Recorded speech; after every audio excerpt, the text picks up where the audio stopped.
Euzubillahimineşşeytanirracim. Bismillahirrahmanirrahim. Bizler Mardin Umut Kervanı olarak inşallah bugünden itibaren bizim birinci derece 250 ailemize, muhtaç, fakir, yetim ailelerimize gıda yardımında bulunuyoruz. Başlamış bulunuyoruz. Tabii ki bu yardımları hayırseverlerimizin desteğiyle yapıyoruz. Rabbim hayırlarını kabul etsin. Biz bugün inşallah başladık. 250 aileye gıda yardımında bulunacağız. Fakat önümüzde kıştır. Önümüz kış. Bizim bu yetim, muhtaç ve fakir ailelerimiz kışın büyük zorluklar çekiyorlar.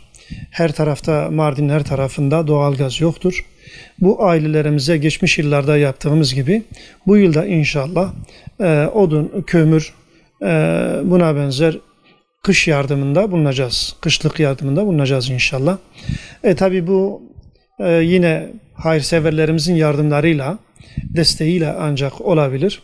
Onlar inşallah yardımda bulunurlar da biz de bu fakir ve muhtaç ailelerimize yardımda bulunuruz inşallah.